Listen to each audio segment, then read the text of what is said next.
Welcome. Attention, please. Welcome aboard. Welcome to the No Comfort Zone podcast. It's time to get out of your comfort zone and live on purpose. Broadcasting to the world from Rockford, Illinois. This is your wake-up call. Warning. You are the solutions to all your problems. Stop thinking average. Become the hero version of yourself. Every day, every time, without fail, no exceptions. It all matters. You've entered the No Comfort Zone. It's time for a reality check. Hey, it's Dan, and thank you so much for tuning back into my podcast, The No Comfort Zone, where it's my attempt to broadcast this out so that I can hopefully inspire you and motivate you to get out of adversity, really go after your goals, define what that is, get out of your comfort zone, and live on purpose. It's my tagline. I've been saying that for a long time, and I've been saying it to myself, but there's a time in my life where I actually didn't say that. I couldn't say it because I was too busy writing my farewell note. And what I mean by that is a while back in some of the podcasts, I said I would share some stories with you. Listen, this is not a spoiler alert. This is not a doom and gloom story. I'm not going to go into my woes of life and stuff like that, but I will frame that time in my life where I was completely living in the problem. And I was living in the problem, and I isolated myself from any solution because I was listening to the wrong people. And I could see how people who are in really, really big despair, how they're really at the end, and they see no other options. And I could relate because that's where I was at. And as my relationship, this goes back a long time ago. This is probably, I want to say 2004, 2005, in that time period. I was prescribed a lot of psychotropic drugs, antidepressants, mood stabilizers, things of that nature I was prescribed. And I think it really was truly a misdiagnosis, or it was the correct diagnosis. The treatment was bad. And why I say that is because really it should have been more therapeutic than pharmaceutical. So I'm a big believer in therapy. I'm a big believer in cognitive therapy.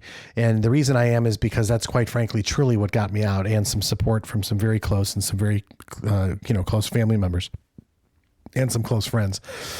So where this story is this goes back, like I said, a while back. It's currently 2019. I'm in my kitchen. I'm podcasting on my iPhone, and I have the Shure MV88 microphone plugged into it. And I'm by myself for a moment, which is a rare thing these days, and I'm enjoying it. And I wanted to kind of go over one of these stories because maybe this story will reach out to you and maybe have an impact on you, and it might help you from doing something extremely stupid. Here's why I say that, because as I stare in front of the computer back then, I was writing my farewell letter to my spouse, my family, my kids. I had a 3 and 5-year-old at the time.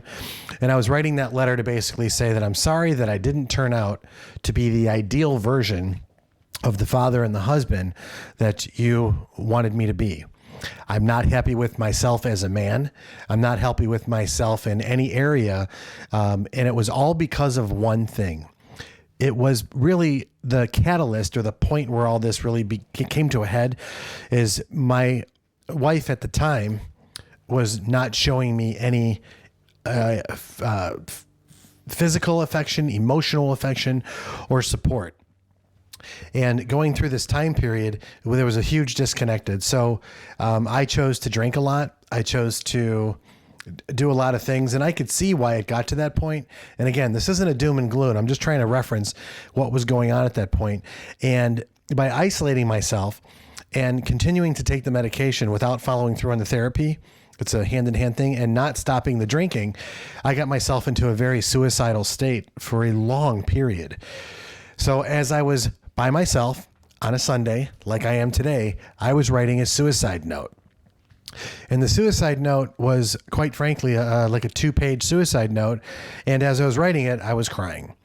Now I realized, let's go back, that's journaling is what I realize now, is I was so upset with everything and I wasn't communicating with anyone. So I decided to write, and I expressed myself in my writing, and I really painted a picture of how bad it was for me. Woe is me, right? I attracted more despair. I attracted more alienation. I attracted more mental health issues. I just kept attracting this stuff because I was so involved in just the problem. or the after I've had the problem, not dealing with it correctly is what I was focused on. Why is this happening to me? Why is life so bad for me? Why can't we just repair our relationship and move on again? It's quite frankly, it's 100% my fault because I was not working on myself daily. And if you've listened to this podcast for a while, it's all because of what happened back then is the reason why I'm intensely working on myself every day, every time, without fail, no exceptions. I am trying to be the ideal version of myself. So what ended up happening is as I wrote the letter and I saved it on my computer, I didn't take any action. For the next year or two, I continued to wallow. I continued to live in despair. I continued to really live in the problem or not even address the problem. I continued to exist and be a bump on a log and just be comfortable complaining, whining, despair. It was an awful place to be. Then when I was moved out of the house and I had to go live with my mother because of the divorce and things that were happening now, it was over. I didn't handle that very well. So I was given more medication. I was given more despair. And now I'm making all this money and it's going back to the family household. And I'm literally, this is a very true story. My money going out was substantially greater than the money I was making. So, because I was so comfortable complaining in despair, I never went to the judge, or I didn't go to the judge until sometime later to get it corrected. But all the while I kept feeling like I was a deadbeat dad, like I couldn't pay my bills on time. And I was borrowing money from my mother to get to and from work back when the gas prices were so high. I actually was doing well, I think, at some points, but not nearly as well as I used to. But now I have all these obligations and I was paying 100% of that household while trying to survive at my mom's house. So it was a really difficult time in a 2-year period that I'm not living in the past, but I'm going there to share with you a story that had I done things just a little bit different, just a little bit, confront the ex on the situation at hand rather than breaking every boundary or any boundary that I could have ever thought I would had. I had zero boundaries, so I was vulnerable to attack and I was walked all over. If I would have actually stepped up and just been the man version of myself, a lot of my problems would have went away. And the reason I'm telling you this is because if you're in a bad spot, you got to take that deep breath and you got to stand up and you got to be a man or a woman about it and realize that, listen, you're in a bad spot. It's okay to be in a bad spot. It really is okay. Consider it a gift because I believe in God and I believe God gave you that problem to handle, not to get beaten by it. And when you start getting on the psychotropic drugs, when you don't follow through on confronting issues, you become apathetic or pathetic. And then you start to feel pathetic. And when you feel pathetic, you don't feel like you have any worth and you're going downward in a downward spiral to the point where the only way out is, going that route to write the note and say goodbye to everybody. Now, what I did is I was able to convince my mom to let me stay in my stepdad's house, a little condo in Palatine, Illinois. And Palatine, Illinois, over like a year's period, I completely destroyed his apartment. I was running through relationships and had people coming and going out of that apartment. It was a very bad place and a very bad time for me in my life because I think my true colors and character showed up because I tried to find every possible way to find pleasure while I was living away from my mom and stepfather under their watchful eye at the age of 37, 38, 39, something like that. And although I was having what people would say a lot of fun and partying and stuff, I was completely miserable. It was a terrible path for me because I know better. And when I finally realized that I've actually left on my own choices and I could do whatever I want, I chose to go the easy route and self-gratification. And it was a bad place. And what I ended up doing is after feeling all that patheticness, I decided to follow through. Thank God the combination didn't work out as far as the pills went because what ended up happening was paramedics breaking down my door because my mom called, got me to the hospital. I was in a coma for a week. After the coma, I had to go to the VA and learn how to basically live again, learn how to walk, learn how to talk, learned how to basically comprehend. And I had a team of medical professionals that were committed to make sure that they worked on my ability to cope with adversity. all because I lost who I was or never knew who I was along the way. But I let somebody else rent space in my head that shouldn't have been there in the first place. I'm grateful for the kids that I have from that relationship. Love them dearly. I wish we were more connected, and we're working on that today. Trying to talk every single day now, and they're a little bit older. One's 18 and one's 20. But when I look back at that time, I look at the devastation that was there and the problems, and you look back and you're like, man, that was so bad back then. But now I look forward to today, where I'm at now and where I'm at currently, which is November 3rd, I think, 2019, where I'm at today. I am grateful for the challenges and opportunities that I faced back then.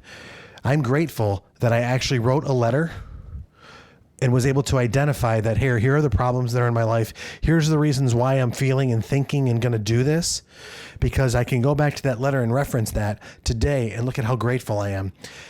Do I live in the zip code I want to live in? Not necessarily. Do I have the ideal lifestyle when it comes to my employment? Nope. I face challenges just like everybody else.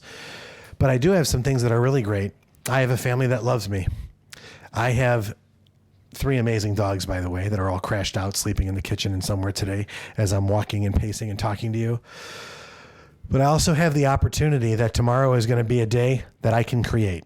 I also have the hope that someday I'm going to be able to help a lot of people get through adversity as I went through it back then. And there's 5 stories that I wanted to share with you. This is just a glimpse into one of them. And the other ones, I promise, are a little bit more exciting. But if I look back, that's where I really committed to basically ending it all. And over a 3-year period, I finally got my wish and finally got to the point where I said, okay, I'm going to commit and take action. And when I took action and it didn't work and I had to face reality, the reality check, I had to realize that that wasn't the way to go and that I can offer more to the world. I can be more to the people around me. I can do more. And yes, I can have more. So wherever this finds you, depending on where you're at in your life right now, you could be in a bad spot. You could be going through the divorce. You could be just coming out of the divorce, or you could be headed into a divorce. You could be getting fired by your employer as we speak. You could be just after you got fired, and what are you going to do now? Or you could be in a position where you're just miserable at your job and you hate it and you wish you would get fired. I don't know where that is for you, but I do know this. Until you start to realize that all the experiences that you've had in your life from the past, if you realize that those experiences were there to help you and guide you along the way and start learning from them, what's going to happen is you're going to start to create the future that you want. So today I know where I'm at. I'm very aware of my surroundings, and I'm very aware of the intentions of the people around me to help me and support me and get me where I want to go, because I want to take everybody with me. But I also know too that had I not had those challenges and those really bad points in my life, I would have been in a place not so great today. I would have been complaining, whining. I would have taken things for granted. I would have been abusive. I would have been highly controlling. Basically, I would have not been the version of myself I've ever wanted to be. And it's because of the adversity, I can say with conviction, I am the person I want to be today. 100%. No apologies. From that moment in my life, which was one of the worst starts of my life, and there's a couple other ones that go along the way. From that moment when I decided to feel sorry for myself, from that moment until today, I've gone 180 degrees. I'm grateful for every minute and moment and every challenge that I have. And think about it. If you were in a position today to feel grateful for the problems that you have and the challenges that you have, and be grateful for the few people that are around you, or be grateful that you have an opportunity to go meet people if you choose to do so, that your world is going to change, and there's a lot of hope out there. And then when your life starts to take shape the way that you want it to because you have intention, what's going to happen is your ideals are going to change. They're going to get greater and bigger. See, by listening to this content, you're never really going to be comfortable because you're always going to be chasing the hero version of yourself. And today, I'm happy with who I am, and I have a long way to go, but I'm grateful for everything that's happened to me in my past. Now, without sounding long-winded or ranting, what I'd like to do is just say thanks for taking a moment to listen to my story about things that have happened to me in the past. And as I said, I'll give you some ideas about the No Comfort Zone stories and what drives me and what motivates me to help people.